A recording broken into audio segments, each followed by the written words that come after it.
कि वो काम कर सकें। भय, प्रीति और नीति, तीनों का समायोजन लेकर के करके काम कराना, ये अपने आप में एक आर्ट है। एडमिनिस्ट्रेशन, प्रबंधन के गुण की जब हम बात करते हैं तो हमें ये बताया जाता है कि प्रबंध को अच्छा बनाए रखने के लिए अच्छी नीति हो, प्रीति हो और भय भी हो। भय होना चाहिए पर खौफ नहीं होना चाहिए। प्रीति होनी चाहिए पर सिर पर नहीं चढ़ना चाहिए। और नीति ऐसी होनी चाहिए जो व्यवहारिक तौर पर अपनाई जा सके। ऐसी नीति नहीं होनी चाहिए जो नीति हो और उसके नाम पर लकीर ही पीटते रहे, आगे न बढ़ सके। ये तीनों बातों को ध्यान में रखेंगे तो आपका भय, आपकी प्रीति और आपकी नीति आपके प्रबंध में आपको मजबूती दे। श्री अशोक जी निर्मला जी सूरत, जो आज गुणायतन के नए ट्रस्टी बने हुए हैं।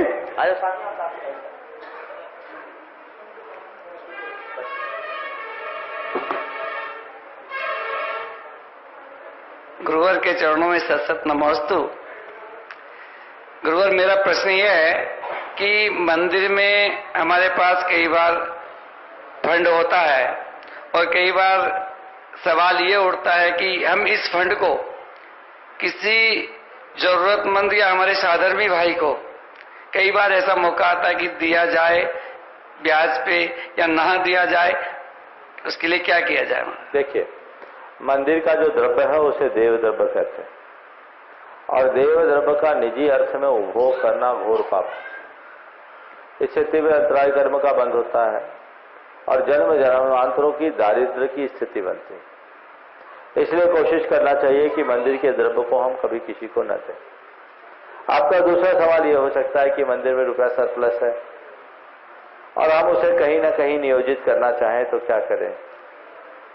इधर उधर देने की अपेक्षा किसी साधर्मी भाई को दें। आप ले लीजिए, दे दिए, पर मेरे एक सवाल का जवाब दें।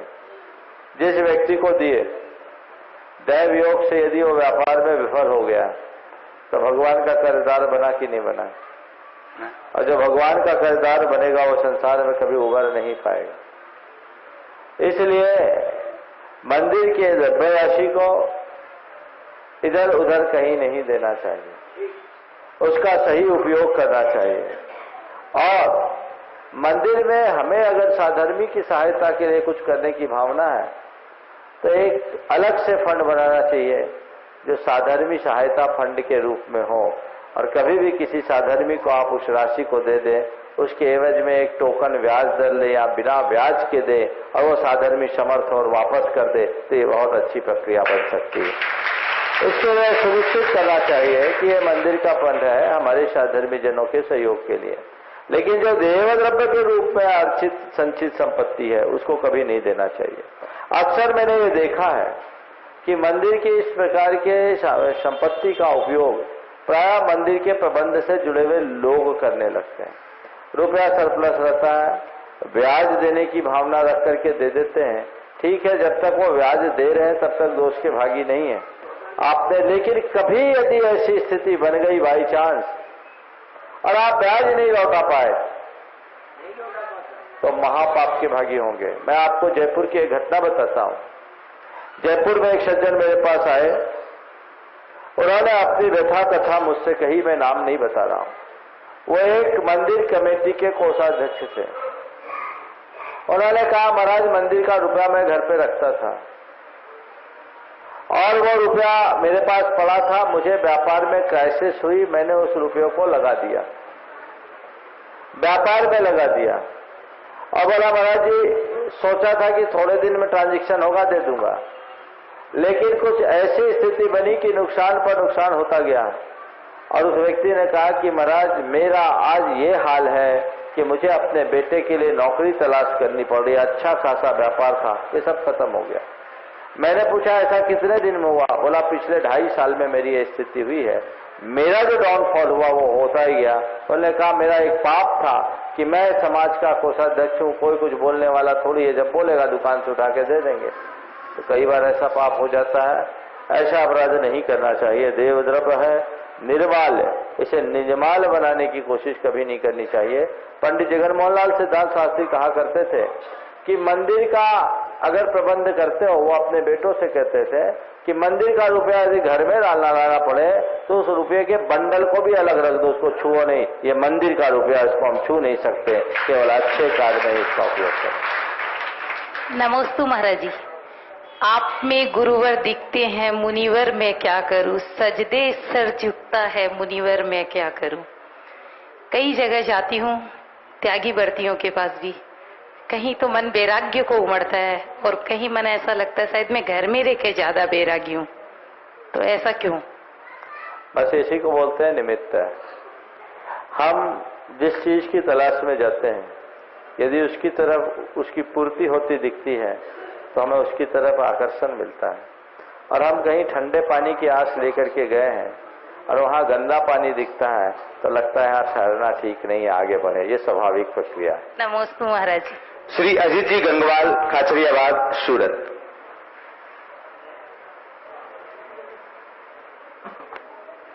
नमस्ते महाराज। महाराज जी, हमारे यहाँ रोज नए पंडित, प्रतिष्ठाचार्य, ब्रह्मचारी भैया, साधु संत खूब आते हैं।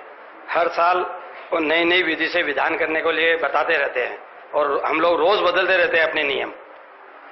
लेकिन कई बार ऐसा होता है कि हम उन साधु संत की बात मानने को हमारा मन नहीं करता या नहीं कर पाते, तो कुछ साधु संत अनिष्ट की कोई बात कह दे या अपशब्द कह दे तो इस काल में अनिष्ट होता है या श्राप लगता है क्या? एक बार एक व्यक्ति ने मुझसे कहा कि महाराज, किसी महाराज ने हमसे कह दिया कि यदि ऐसा करोगे तो मैं शाप दूंगा, तुम राख बन जाओगे।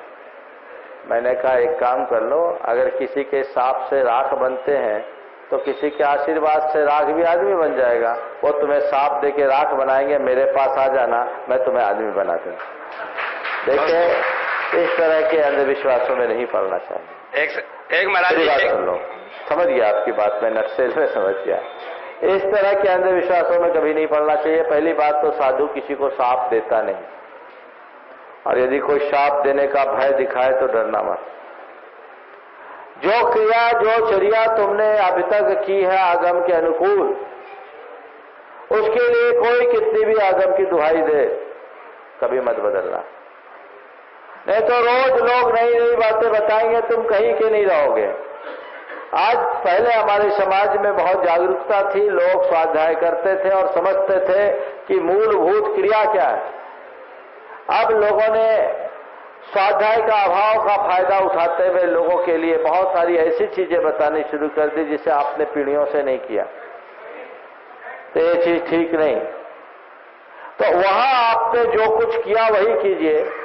एक महिला की बात बताऊं, अभी वो एक स्थान पर गई और उनसे अभिषेक करने का बहुत आग्रह किया गया कि आप अभिषेक कर लो। वो दुविधा में पड़ गई, मैं अभिषेक करूं या नहीं करूं। जब उसने कहा तो उसने अपनी कही कि मैं नहीं करूंगी, मेरी कभी इच्छा नहीं है।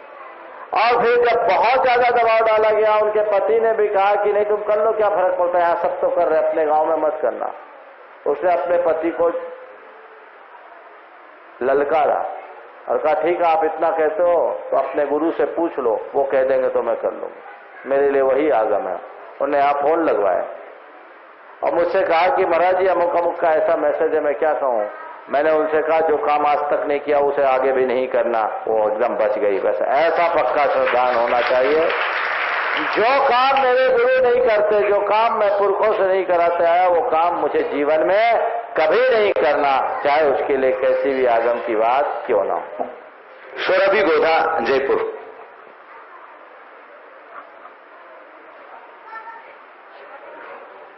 नमस्ते महाराज साहब। महाराज साहब, मेरा ये प्रश्न है आपसे कि अगर कोई व्यापार कर रहा हो और वो उसका एक सपना हो कि वो व्यापार बहुत बढ़े, बहुत ऊंचाइयों पे जाए और वो सपना पूरा हो जिसमें वो नाम, शोहरत, इज्जत खूब कमाए, तो उसके लिए कौन सा रास्ता अपनाना जरूरी है और क्या क्या जरूरी है? एक एक कदम चल करके 1000 सीढ़ी चढ़ने का रास्ता अपनाना चाहिए। एक साथ 100 सीढ़ी चढ़ने के सपने कभी नहीं देखना चाहिए। ठीक है सर। आगे तैयार रहेंगे प्रदीप गंगवाल, खाचरियावास, विनीता तोलिया, देहली, निखिल जैन, खाचरियावास, रितिका सेठी, शांति सेठी, तनिषा सेठी, सीमा बच, कुचामन। महाराज श्री के चरणों में मेरा बारंबार नमस्ते। महाराज श्री, मेरा प्रश्न है कि मनुष्य अपने जीवन में एक संपन्न परिवार में अच्छे से अपनी जिंदगी जीता है, लेकिन कुछ राह चलते ऐसी प्रॉब्लम आ जाती है कि एक समस्या से निकलने के बाद दूसरी समस्या उत्पन्न हो जाती है। क्या वो मनुष्य अपना जिंदा रहते उस समस्या से कभी निकल पाएगा या नहीं? ऐसी कोई समस्या नहीं जिसका समाधान नहीं हो। हाँ जी महाराज जी। समस्या आती है, वक्त पर उनका समाधान भी निकलता है। सबसे पहली बात तो मैं आप सबसे कहना चाहूंगा, जीवन में चाहे कितनी भी जटिल समस्या क्यों ना, मन का धैर्य मत खो। अगर आपके अंदर पेशेंस होगा तो आप सब कुछ पाएंगे जी महाराज। और पेशेंस खो देंगे तो केवल पेन पाएंगे। पेशेंस पीस देता है और पेशेंस को खोने में पेन आता है। तो पेन लेना है तो पेशेंस खोइए। आप धैर्य से सामना कीजिए। नीति कहती विपत्ति धैर्य। और अगर समस्या आई है तो समाधान के रास्ते तलाशिए, और समाधान के रास्ते ढूंढने के बाद भी यदि आपको लगता है कि जिधर हाथ डालते हैं उधर गड़बड़ होता है तो हाथ बांधकर कुछ दिन रुक जाइए, वक्त की प्रतीक्षा कीजिए। हमारी बहुत सारी समस्याओं का समाधान तो वक्त के पास होता है जी। एक बात पर गाढ़ श्रद्धा रखिए, जब पाप का उदय आएगा तो सोना भी मिट्टी बन जाए। जहां हाथ डालोगे वहां हाथ चलेगा, और जब पुण्य का उदय आता है तो मिट्टी को छूने पर भी वो सोना बन जाता है। ये चक्र है संसार का। इसलिए जीवन में जब कभी ऐसी विषम स्थिति आए, मन का धैर्य कभी मत खो। अपने आप को संभालने की कोशिश करो। आज नहीं कल स्थितियां बदलेगी, और जब बदलेगी तब बदलेगी। मेरे संपर्क में एक सज्जन जिन्हें बहुत ज्यादा व्यापारिक नुकसान, इतना ज्यादा नुकसान कि कोई दूसरा व्यक्ति होता तो शायद झेल नहीं सकता, डिप्रेशन का शिकार हो जाता। उस व्यक्ति को जब झटका लगा तो उसकी पहली प्रतिक्रिया थी, जो मेरा था वो जा नहीं सकता और जो गया है वो मेरा नहीं।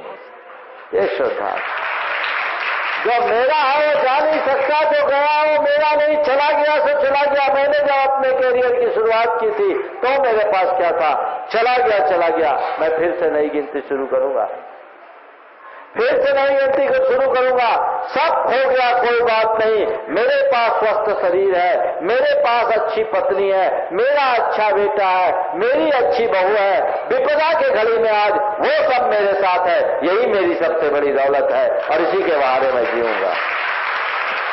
और मैं आपको बताऊं, शिखर पर बैठा हुआ व्यक्ति सत्ता में आने के बाद अपना हौसला नहीं छोड़ा, आत्म ध्यान नहीं किया, मन को स्थिर बनाए रखा और नए सिरे से काम किया।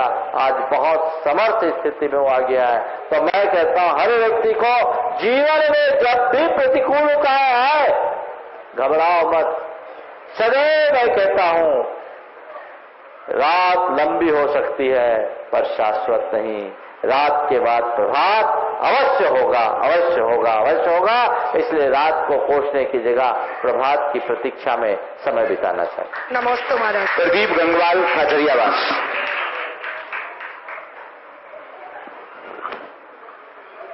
नमस्ते महाराज, मैं और मेरे परिवार की ओर से। महाराज श्री, मुझे बचपन से ही जिज्ञासा रही है, जिस प्रकार हम सोने के बाद हमें खुद को पता नहीं रहता, हमारी आत्मा, हमारा मन कहाँ रहता है, क्या मृत्यु पश्चात भी ऐसा होता है या हमें नरक स्वर्ग का सामना करना पड़ेगा? देखिए, निश्चित करना पड़ता है। हम जब मरते हैं तो कहीं ना कहीं जन्मते हैं ना, और जब जन्मते हैं तो फिर नई प्रक्रिया शुरू हो जाती है। सोना एक सुप्त अवस्था है, उस समय हम होश में नहीं रहते, लेकिन चेतना शून्य नहीं रहते। लेकिन मृत्यु के बाद हम सुप्त नहीं होते, कहीं न कहीं उत्पन्न होते हैं और वहां हमारी सारी प्रक्रिया शुरू हो जाती है। और जैसे संस्कार हम लेकर के जाते हैं वैसा हमारा जन्म होता है और उसी अनुरूप जीवन। विनीता जैन टोलिया, देहली। थोड़ा शीघ्रता करेंगे। निखिल जैन, रितिका सेठी, शांति सेठी, तनिषा सेठी, हर्षिता सेठी, खाचरियावास तैयार रहेंगे। मेरा प्रश्न है कि हम घर में मंदिर स्थापित करते हैं, तो क्या वो मंदिर स्थापित करना उचित है, और अगर उचित है तो हमें घर में कहाँ स्थापित करना चाहिए और उसका रूप कैसा होना है? घर में मंदिर अगर आप स्थापित करना चाहते हैं तो प्रतिष्ठित प्रतिमा जी रखिए पहले गृह चैत्यालय के रूप में, और घर के एकदम शुद्ध एक स्वतंत्र स्थान पर होना चाहिए। 11 अंगुल से बड़ी प्रतिमा नहीं होनी चाहिए। और अप्रतिष्ठित प्रतिमा को अगर आप स्थापित करते हैं तो वो ठीक नहीं है। हाँ, घर में एक सामायिक कक्ष बना सकते हैं, पूजा घर बना सकते हैं, जहाँ बैठ करके आप वहाँ यंत्र आदि को विराजमान कर सकते हैं, शास्त्र रख सकते हैं, स्वाध्याय करें, सामायिक करें, पाठ करें, चिंतन करें, ताकि आप घर के उस सिद्ध स्थल पर अपने मन को पवित्र बना सकें। नमस्ते महाराज। निखिल जैन खाचरियावास। नमस्ते महाराज जी, मेरा प्रश्न ये है कि जीवन क्या है और जीवन में हमें क्या करना चाहिए? जीवन क्या है? सांस और शरीर के गठबंधन का नाम जीवन है। जब तक तुम्हारी श्वास तुम्हारे शरीर से जुड़ी है, जीवन है।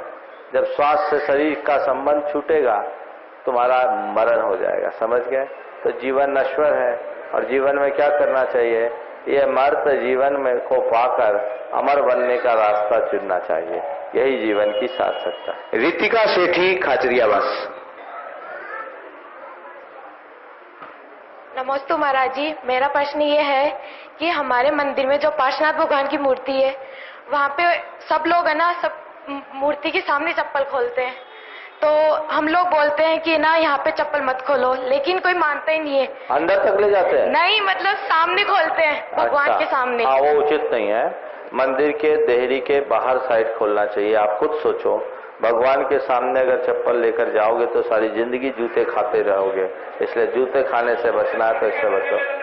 मंदिर के अंदर नहीं, लेकिन देहरी पर बोल रहे हैं ना, ठीक फ्रंट में दरवाजे, भगवान की दृष्टि पड़ रही, वहां चप्पल उतारे, थोड़ी और में उतारो। ये तो विवेक की बात है। चलिए आगे। शांति सेठी खाचरियावास।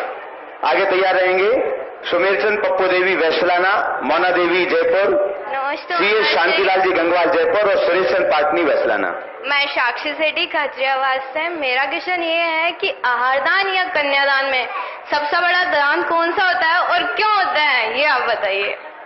देखिए, आहार दान तो हो गया पारमार्थिक दान, और कन्यादान हो गया लौकिक दान। अगर आपने किसी साधु को आहार दान दिया तो रत्नत्रय का दान दिया, वो मोक्ष मार्ग को प्रवर्ताने वाला है। और किसी को कन्यादान दिया गया तो उससे संसार की व्यवस्था चलने वाली है। तो संसार की व्यवस्था संसार चलाने के लिए जरूरी है, और परमार्थ की व्यवस्था धर्म का मार्ग चलाने के लिए जरूरी है। दोनों का अपना अपना उपयोग है। कन्यादान एक कर्तव्य की पूर्ति है, और आहार दान एक धर्म की क्रिया। दोनों अलग अलग मार्ग है। दोनों अलग अलग। तनिषा सेठी। नमस्ते गुरुवर, मेरा प्रश्न है कि जब हम पक्षियों को दाना डालते हैं तो कोई बड़ा पशु आके उन्हें खा लेता है, तो इसमें हमारा पाप हुआ या पुण्य? देखिए, पक्षी को दाना देना पुण्य है, लेकिन पक्षी को दाना देते समय हमको इतनी सावधानी रखना चाहिए कि हमारे दाने के खाते समय कोई दूसरा उसको अपना ग्रास ना बना ले। तो ऐसी व्यवस्था बनाए। खासकर कबूतरों के साथ ऐसा होता है, बिल्ली आदि कबूतरों पर झपट्टा मार लेती है। तो इस तरीके से दाना देना चाहिए जो बिल्लियों के पहुंच से परे है। मुझे इस शेखावटी क्षेत्र में आकर के बहुत अच्छा लगा।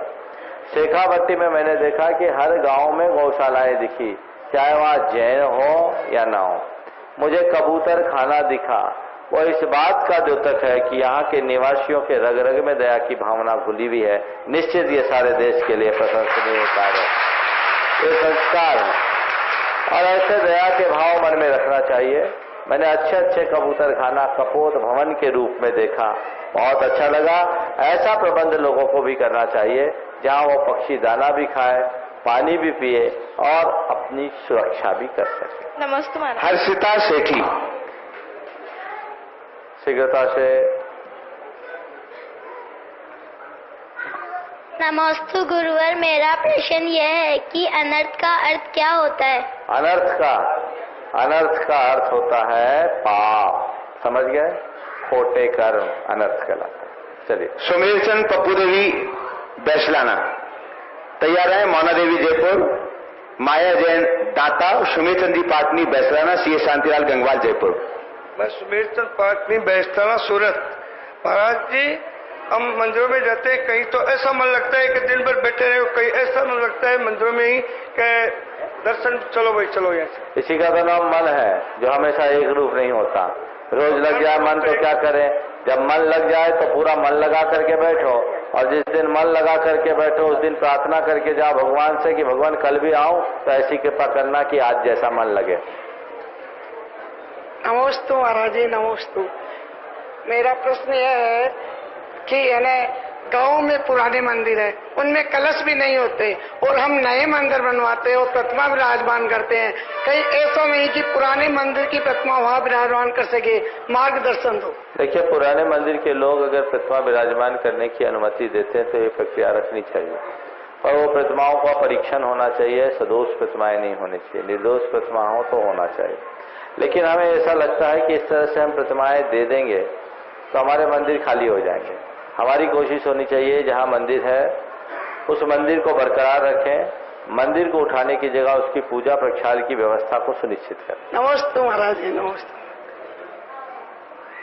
माया जैन दाता, चलिए आप यहाँ कर लो।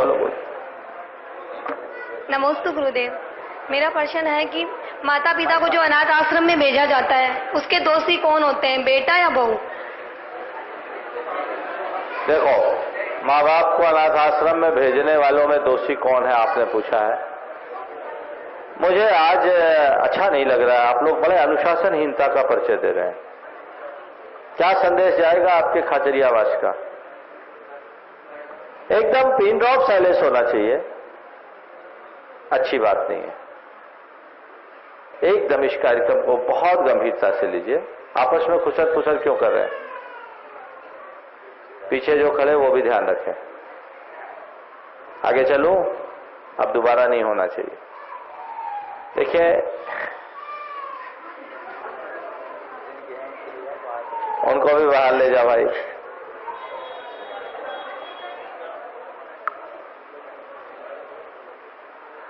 बेटा और बहू कौन जिम्मेदार है? मैं कहता हूं दोनों जिम्मेदार हैं। बेटे को मैं ज्यादा जिम्मेदार मानता हूं। वो कैसे? बता रहा हूं। इसलिए कि जिसने जन्म दिया, जीवन दिया, संस्कार दिया, उसके उपकारों को भुलाता है तभी अपने पिता को अनाथ आश्रम में पहुंचाता है। अगर बहू का दबाव भी हो तो बेटा ऐसे समय में झुकता क्यों है? तो वो जब शादी होती है उसके बाद में दबाव में आता है, पहले नहीं आता। यही तो चक्कर है, अनुभव की बात कही आप। इसलिए मैं बेटे को कह रहा हूं कि बहू के इतने प्रभाव में मत आओ कि अपने जन्मदाता को ही भूल जाओ। तो वो बहू भी तो किसी की बेटी होती है, वो अपने बता रहा हूं, आ रहा हूं। मैंने जो कहा कि अक्सर केवल बहू पर आरोप मढ़ा जाता है, बहुएं दोषी, लेकिन बेटा यदि हो तो बहू कभी दोषी नहीं हो सकती। बेटा जो हो तो माँ बाप की कभी उपेक्षा नहीं हो सकती। रांची में एक बॉम्बे डाइंग का परिवार है,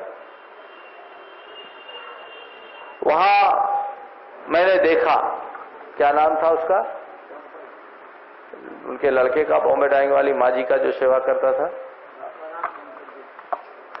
उनकी मां अशक्त हो गई और बेटे ने जो सेवा की,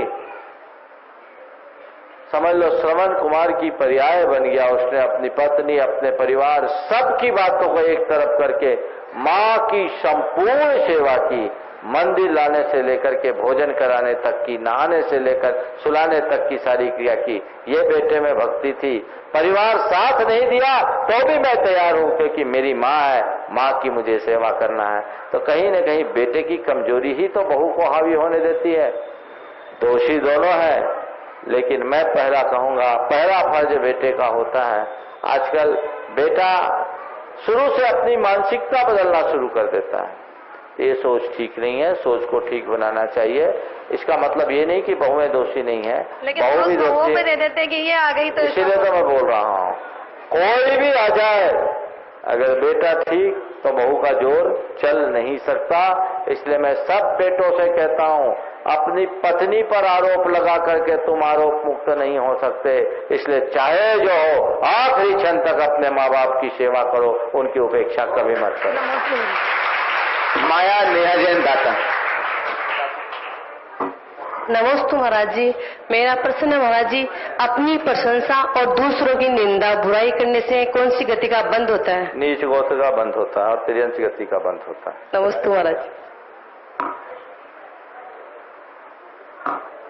नमस्ते महाराज जी, मैं ये पूछना चाहती हूँ कि मनुष्य की दिनचर्या क्या होती है? मनुष्य की दिनचर्या क्या होती है, क्या होनी चाहिए, क्या पूछना चाह रही है? क्या होनी चाहिए? क्या होनी चाहिए? देखो, हर आदमी की अपनी अपनी स्थिति के अनुरूप दिनचर्या हो। एक फिक्स हम टाइम टेबल फिक्स नहीं कर सकते, क्योंकि बच्चों की अलग होती है, बड़ों की अलग होती है, वृद्धों की अलग होती है, जवानों की अलग होती है, नौकरी पेशा की अलग होती है, गृहिणी की अलग होती है, और व्यापार करने वालों की अलग होती है, विवाहित की अलग, अविवाहित की अलग होती है। फिर भी मनुष्य को अपने दिनचर्या में कम से कम क्या करना चाहिए, किन बातों को शामिल करना चाहिए, एक सामान्य धार्मिक व्यक्ति की दृष्टि से मैं कहना चाहता हूं, जो भी व्यक्ति सबसे पहले आंख खोले, आंख खोलते ही 9 बार नमोकार मंत्र का स्मरण करके, आपने इष्ट का स्मरण करके परमात्मा को सबसे पहले धन्यवाद देना चाहिए। हे परमात्मा, धन्य है तू, बड़ी कृपा है तेरी, तुझ पर आभारी हूं, तूने मुझे जीवन का एक नया दिन दिया, तुझे 100 प्रणाम, तुझे लाखों लाख प्रणाम, तुम्हें कोटि कोटि प्रणाम। उसके बाद ये प्रार्थना करना चाहिए, हे भगवान, आपने मुझे जीवन का एक नया दिन दिया, आज ऐसी शक्ति भी देना कि आज के दिन को एक अच्छा दिन बना सकूं, कोई गलत काम न कर सकूं।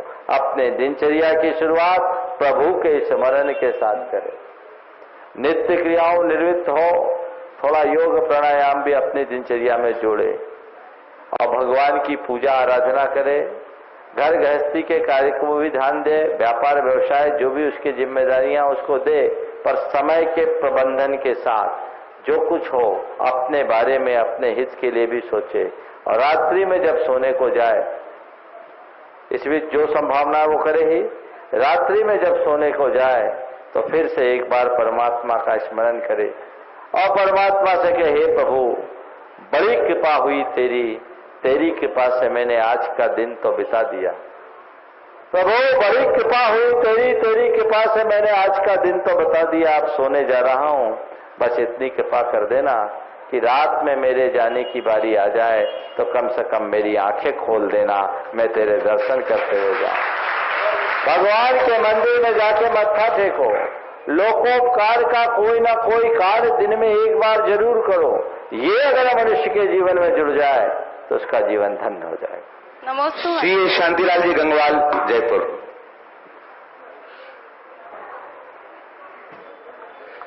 पूज्य मुनिवर के चरणों में नमोस्तु। मुनिवर, मेरा प्रश्न थोड़ा हटकर है। जैन धर्म में वंदन, नमस्कार, पूजा आदि क्रियाएं हम करते हैं, क्या इन क्रियाओं में मनोवैज्ञानिक और आध्यात्मिक सिद्धांत समाहित हैं? पूरी तरह से समाहित। थोड़ा सा हमारा जो वंदन, नमस्कार या पूजन की क्रिया है, ये क्या है?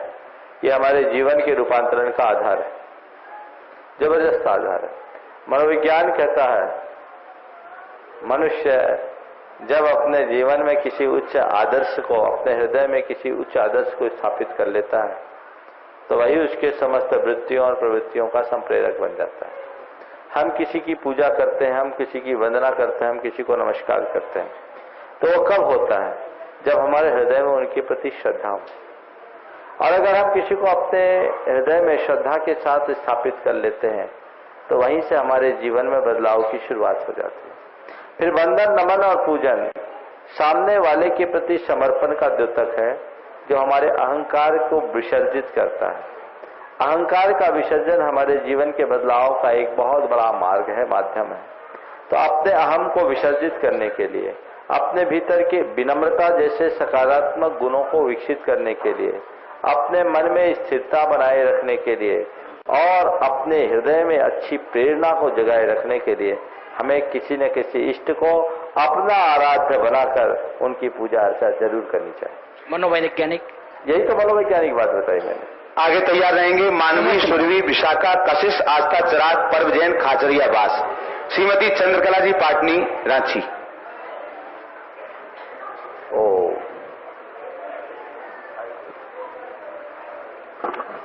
नमोस्तु महाराज श्री। महाराज श्री, जैन धर्म की आधारभूत बातें बताइए। जैन धर्म की आधारभूत बातें आपने पूछी, ध्यान से सुने।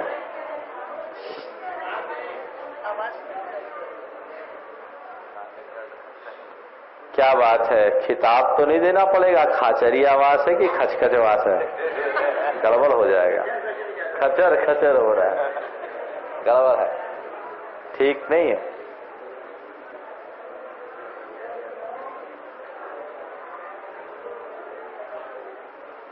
जैन धर्म की आधारभूत बातें आपने पूछी है। देखिए, जैन धर्म भारत का एक प्राचीनतम धर्म है और जैन धर्म की कुछ ऐसी मौलिक विशेषताएं हैं जो इतर धर्मों में नहीं पाई जाती। उसमें अहिंसा,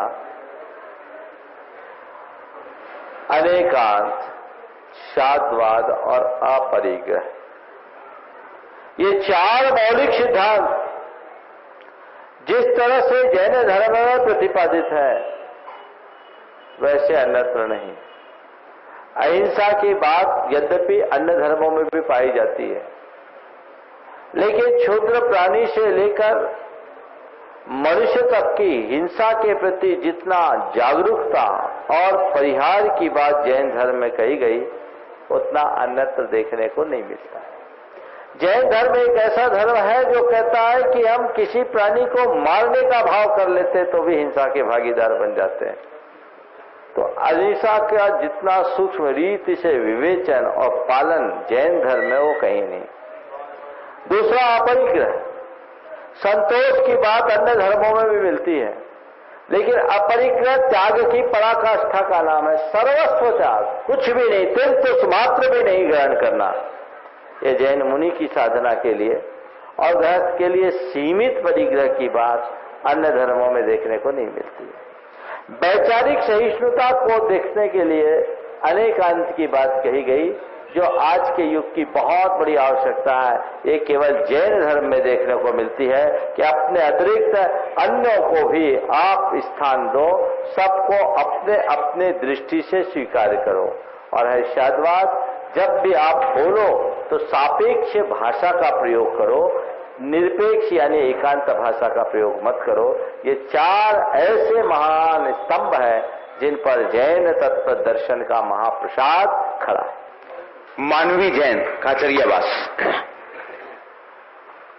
नमोस्तु महाराज जी, मेरा नाम मानवी जैन है, मैं खाचरियावास से हूँ। मेरा प्रश्न ये है कि जब हम मंदिर जाते हैं और दर्शन करते हैं तो 3 फेरी क्यों काटते हैं, 4 क्यों नहीं काटते? 3 इसलिए लगाते हैं कि 3 लोग के नाथ की फेरी लगा रहे हैं, मन वचन काय से जुड़ करके हम लगा रहे हैं, राग देश मोह को जीतने के लिए लगा रहे हैं, इसलिए 3 लगाते हैं। सुरभि जैन, विशाखा जैन। नमोस्तु महाराज जी, मेरा ये प्रश्न है कि भगवान का दर्शन करते समय कैसे या किन भावों का त्याग करना चाहिए? कैसे और किन भावों का त्याग करना चाहिए? त्याग करना चाहिए, बुरे भाव नहीं लाना चाहिए, अच्छे भाव लाना चाहिए। चलो,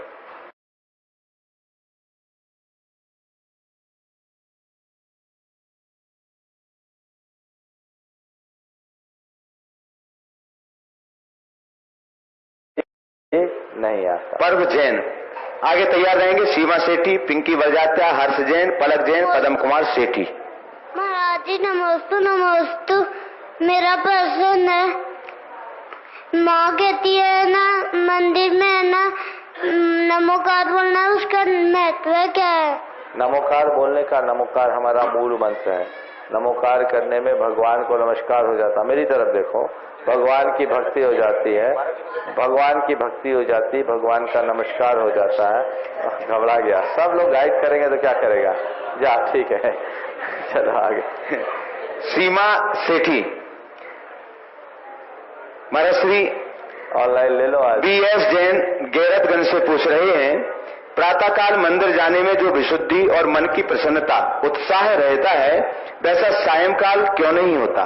इसलिए कि सायंकाल तक हमारे दिमाग में बहुत सारी ऐसी बातें जुड़ जाती, नकारात्मक बातें, उनका असर हम पर रहता है, इसलिए मन हमारा शांत नहीं हो पाता। इसलिए प्रातः उठते ही भगवान का नाम लो फ्रेश मूड में, ताकि दिन भर फ्रेश रहो। हाँ। नमस्ते गुरुवार, मेरा प्रश्न है कि हमारे घर पे बहुत सी किताबें जिनवाणी बहुत सी ऐसी पड़ी रहती है और वो ये होता है कि फट जाती है, उसका उपयोग क्या किया जाए? कई बार मैंने बोला इसकी रिसाइकलिंग की व्यवस्था हो गई, ब्रह्मचारी राकेश जी के पास संपर्क करें और इसका उपयोग करें। पिंकी बरजात्या महाराज श्री मनोज जैन साहेगर से पूछ रहे हैं, यदि किसी का जलोपवास है और उसने नारियल पानी मात्र पिया है तो उसे सामान्य जल से कुल्ला करने की आवश्यकता होगी या नहीं? देखो, जलोपवास किया है तो कुल्ला करना होगा, लेकिन जलोपवास करने वालों को नारियल पानी पीने में आहार हो जाएगा, जलोपवास नहीं। शुद्ध जल पियोगे तो नारियल जलोपवास होगा, नारियल पानी लोगे तो एक पेय आहार हो जाएगा, कुल्ला करना ही चाहिए। नमस्ते महाराज जी, मेरा नाम पिंकी बढ़ जाता है। मेरा ये प्रश्न है, जब अभिषेक करते हैं तो मूल प्रतिमा न करके और किसी और भगवान का कलश करते हैं, तो क्या ये सही है गलत है? कोई गलत नहीं। नमस्ते महाराज जी। मूल प्रतिमा जो कि मंदिर के मूल नायक है, उनका तो नित्य अभिषेक होना भी नहीं चाहिए, क्योंकि उसका ठीक ढंग से प्रक्षाल फिर नहीं हो पाता। चलिए। हर्ष जैन तैयार रहेंगे। नमस्ते महाराज श्री बेंगलोर से संध्या जैन पूछ रही हैं, जब परिवार में शोर होती है तब भाव पूजा पढ़ सकते हैं क्या, जबकि शिशु का जन्म यूएसए में हुआ हो? पढ़ सकते हैं, कोई दिक्कत नहीं। बिना द्रव्य चढ़ाए पूजा पढ़ने में दोष नहीं है। हाँ। नमस्ते महाराज जी, मेरा क्वेश्चन यह है कि जब हम यात्रा करने के लिए जाते हैं तो बहुत से यात्री, वो क्या नाम है, डोलियों पर जाते हैं, तो उनको पुण्य मिलता है क्या? डोलियों पर जाते हैं तो पुण्य तो मिलता है, लेकिन पैदल जाने वालों की अपेक्षा थोड़ा कम मिलता है। पलक जैन। नमस्ते महाराज जी, मेरा नाम पलक जैन है, मैं खाचेवास से हूँ। मेरा प्रश्न ये है कि मंदिर की घंटी, मंदिर अभी थोड़े दिन पहले इसका उत्तर दिया शनिवार को। चलो आगे चलो। पदम कुमार सेठी हो गया आगे। की घंटी बजती है तो भगवान को सुनाई देती है क्या? भगवान को तो बिना बजे भी सब सुनाई पड़ जाती है। भगवान को सुनाई देती है नहीं देती है बात अलग है, हम भगवान की सुनते हैं कि नहीं सुनते ये बताओ। जो भगवान की सुनेंगे उनका जीवन धन्य हो जाएगा। नमस्ते महाराज, मैं मार्गदर्शन मांगना चाहता हूँ आपसे। मार्गदर्शन। हाँ बोलो। मैं पिछले 40 साल से परेशान हूँ। 37, 27, 28 साल हो गए मेरे पिताजी और माताजी का ध्यान पे। उसके पहले मैंने ये वो लिया मन में, भाव हो गया मन आप कि मैं देव दर्शन नहीं करूंगा। अच्छा। जब तक मेरे माता और पिता जिंदा हैं, और मैंने किए भी नहीं। अब उस 9-10 साल का मुझे क्या प्रायश्चित करना पड़ेगा वो मुझे अब जी भर करके खूब दर्शन करो, खूब पूजा करो और भगवान से क्षमा मांगो। हे भगवान, अज्ञान भाव में मैंने जो अपराध किया वो मिथ्या। चलो, लेकिन मैंने अब अलग से बात करना। चलिए आगे देखिए, जिनकी निजी समस्याएं होती है वो अलग से बात करें। ऑनलाइन प्रश्न मेरा श्री मास्टर पर्व जैन टीकमगढ़ से पूछ रहे हैं, बहुत छोटा एक बालक है, 3.5 साल का, और कह रहा मुझे बुद्धि कैसे आएगी? बुद्धि कैसे आएगी? भगवान की भक्ति करो, माँ बाप की सेवा करो, बुद्धि आएगी। वैभव मंजरी आराध्य सत्ता से पूछ रहे हैं, हम क्या पुरुषार्थ करें कि हमें समोसरण की श्री मंडप भूमि पर साक्षात भगवान की दिव्य ध्वनि सुनने का सौभाग्य मिल सके? अभी मंदिर में विराजमान भगवान को समोसरण की दिव्य श्री मंडप भूमि मान करके पूज लो। आज यहाँ मंदिर को समोसरण मानोगे, कल समोसरण के मंदिर में जाने का सौभाग्य बन जाएगा। आगरा से सरिता काला पूछ रही है, महाराज श्री गुरुवार इस बात को देखकर बड़ा आश्चर्य होता है कि यदि कोई सांप शिवलिंग के पास आ जाता है तो उसकी पूजा होने लगती है, लेकिन वही सांप यदि रास्ते में दिखाई दे जाता है तो उसे मार दिया जाता है। आखिर ऐसा क्यों? यही तो बात है। इसे थोड़ा पलट के बोलता हूँ। सांप को अगर कोई पिटारे में लेकर आता है सपेरा, तो आप लोग उसे दूध पिलाते हो, और खुले में सांप दिख जाता है तो घबरा कर भाग जाते हो। समझ गए? तो ये सांप है हमारा मन। मन को संयम के पिटारे में रखोगे तो पूज्यता प्राप्त हो जाएगी, और मन को खुला छोड़ दोगे तो खौफ पैदा करेगा। शिवलिंग के पास जो सांप आया है उसके साथ भक्ति की भावना जुड़ जाती है और स्वतंत्र रूप से गए हुए सांप को काल के रूप में देखा जाता है। हालांकि सांप को मारना कतई उचित नहीं है और मुझे तो लगता है आज के युग में सांप से ज्यादा खतरनाक मनुष्य हो गया है, इसलिए मनुष्य से सांपों को भी डर लगने लगा। किसी ने पंक्तियां लिखी है कि आदमी में इस कदर विष भर गया है, आदमी में इस कदर विष भर गया है, वंश सारा विषधरों का डर गया। आदमी में इस कदर विष भर गया है, वंश सारा विषधरों का डर गया है। कल सुनेंगे आदमी के काटने से, रास्ते का सांप कोई मर गया है। महाराज श्री, बहुत से लोग आज यहाँ के हैं और जिनका अभी नंबर नहीं आ पाया है, बंधु हम आपके लिए बतला दें। महाराज श्री का मंगल विहार चल रहा है, कहाँ होगा, किन पुण्यों जीवों का भाग होगा, ये तो समय आने पर बताया जाएगा। लेकिन आप जैसे छोटे छोटे लोग जो कभी टीवी के सामने महाराज श्री का ये कार्यक्रम देखते थे, साक्षात आप लोगों के इसलिए इस कार्यक्रम में रूबरू होने का सौभाग्य प्राप्त हो रहा है।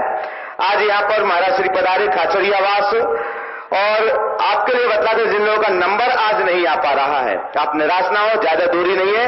इस टेम्पल टू टेम्पल मात्र 2 किलोमीटर की दूरी पर कल कुली में महाराज श्री की आहारचर्या होगी और कल का शंका समाधान भी वहीं पर होगा। तो आप सब लोग, कोई ज्यादा दूरी नहीं है, आप सभी लोग वहां पर पधारे और दोनों कार्यक्रमों में आहारचर्या दिन भर वहां रहे। और एक और धर्म आराधना का सौभाग्य आपके लिए मिल रहा है कि थोड़े से ही डिस्टेंस पर मात्र 2 किलोमीटर की दूरी पर ही कल महाराज श्री विराजमान रहेंगे और वहां आप सभी लोग अवश्य पधारें। महाराज श्री रूपसी जैन इंदौर से पूछ रही हैं, महाराज जी जब कोई व्यक्ति आपसे